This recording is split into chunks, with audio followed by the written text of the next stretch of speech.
Minaj done set it up on Jay-Z and Queen B.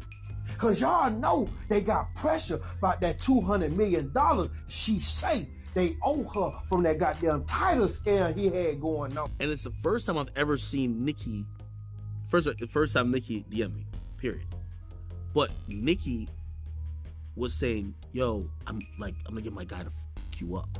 Nicki Minaj has officially lost her mind, y'all. Word going around is that she was the one behind Beyonce getting robbed. And she allegedly did it to get back at her and Jay-Z for ruining her career. Nicki's been going off on everyone lately, acting like the whole world is after her while claiming she's the innocent one. You really can't make this up. She's been taking shots at Jay-Z since last year. And just recently, her new target was Caesar. Yep, Caesar, and just when we thought things couldn't get messier. She and her PDF file husband allegedly ordered a hit on Bey to get her jumped and robbed. Nicki's got this habit of sending Kenneth to press people she doesn't vibe with. So honestly, this sounds like her usual energy.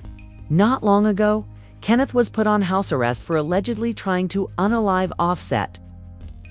And before that, Nicki openly threatened academics with violence using Kenneth and his boys. This whole thing exploded just a few days ago when Nicki went off on X, bringing back her beef with Jay and Beyonce.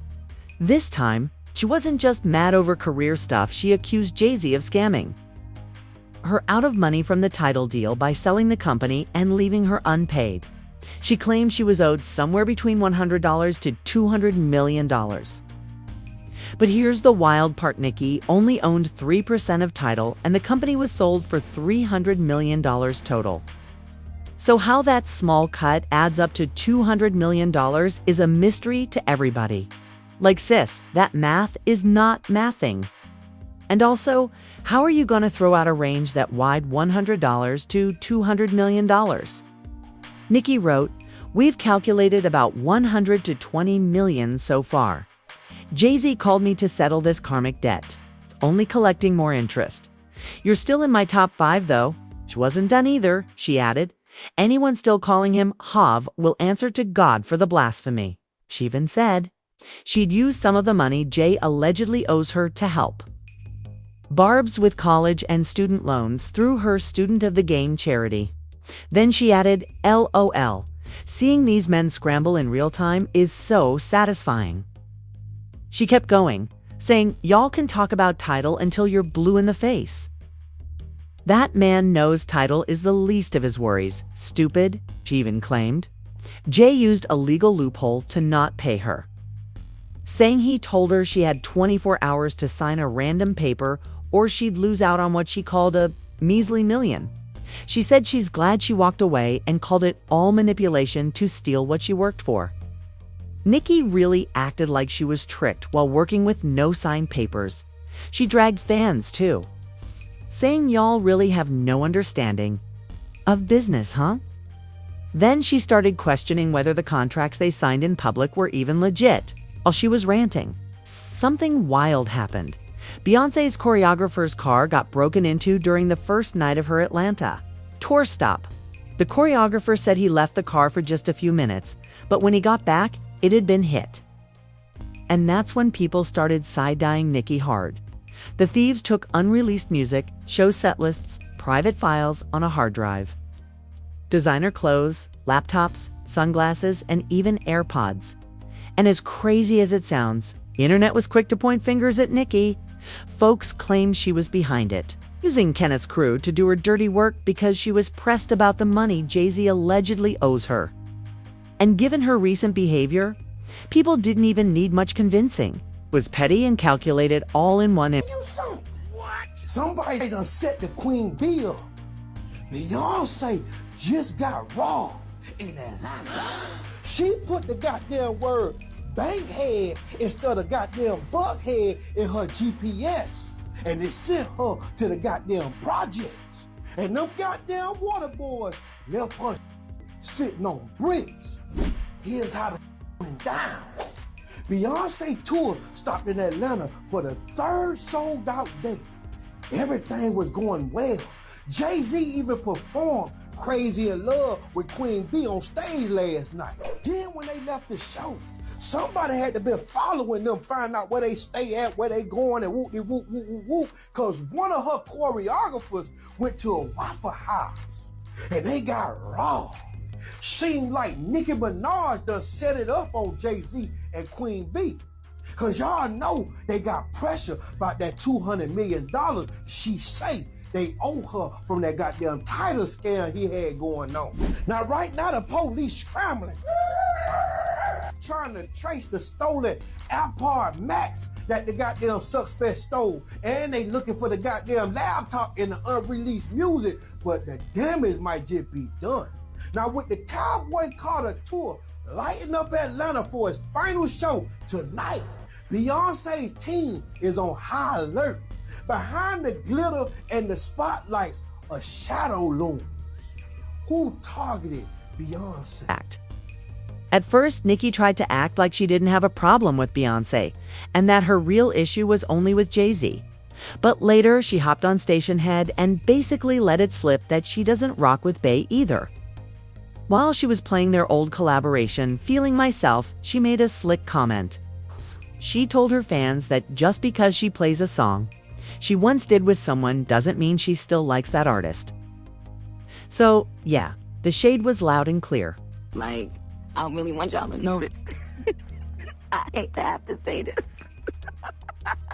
What we doing? Like, are we rocking with, or we ain't rocking with and that's why I love them. That's why I love y'all. But, so I just wanted to make that disclaimer. So everybody know from now till whenever, okay? Just because I play a song that I happen to be featured on, don't mean See? Now, like I mentioned, the reason people think Nicki might have been involved is because this wouldn't be the first time she had her husband do something shady. Back in 2023, her husband Kenneth got into trouble after he and his friends made a corny video calling Offset out to come outside and fight. It wasn't just trash talk either, they were serious about it. And while Nicki was busy hosting the VMAs, Kenneth allegedly went as far as trying to harm Offset. That incident had folks really questioning what kind of stuff Nicki co-signs behind the scenes. I just spend that. I'm like, God. I go Kanye. No, it's shop, man. No, it's shop, yeah. We outside. Big two outside. Big Queens, right? What about money, man? What's up? Yeah. What's that, man? Yeah. Huh? You don't know. They said you don't know. You're on vacation. Yeah. You're planning your future. Yeah, all the way to the street. Let's play. Kenneth was still on probation during that time. So he ended up in trouble with his parole officer and got sentenced to 120 days of house arrest. Before that, Nicki had also caught heat for trying to send her husband and his crew after DJ Akemix.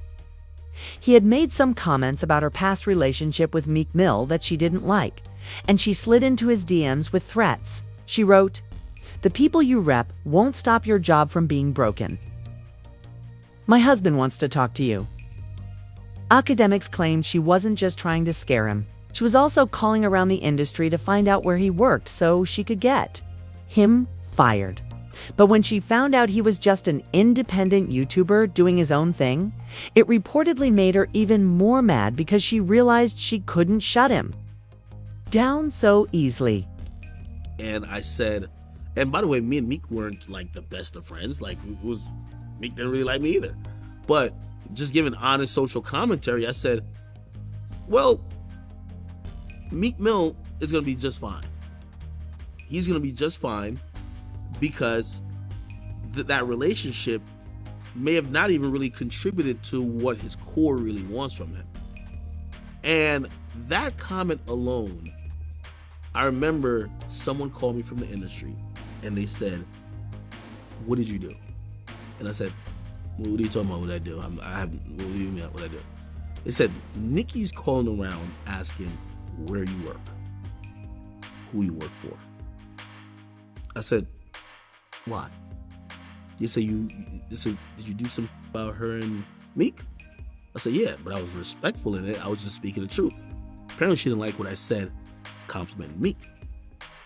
Now, from my understanding, she was calling around to leverage, because I guess at this point she's a little bit, okay, who's speaking like this, whatever. She was calling around like, yo, where does ACT work and how could I silence? Now it's just on YouTube. Didn't have any employers. And I was like, oh, Nicki's trying to silence me. And like most things I've taken since then, I don't just be quiet about it. I'm like, great, you just gave me the ammo to go on the attack. I'm gonna make this a thing now. I'm gonna let everyone know. And I let people know, and everyone said I was lying, like usual.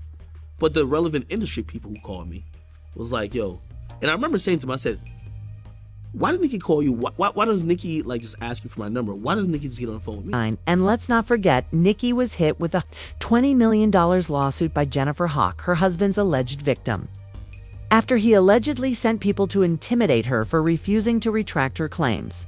Nicki's known for resorting to these tough tactics when she's got issues with someone. So it's not shocking that people are now accusing her of being involved in Beyonce's robbery. Still, we'll have to wait and see how things play out.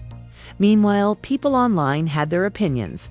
Someone said Nicki isn't playing around, while another questioned why her team messed up basic protocol when moving equipment. They pointed out that someone should have stayed with it or taken it straight to the hotel for safekeeping.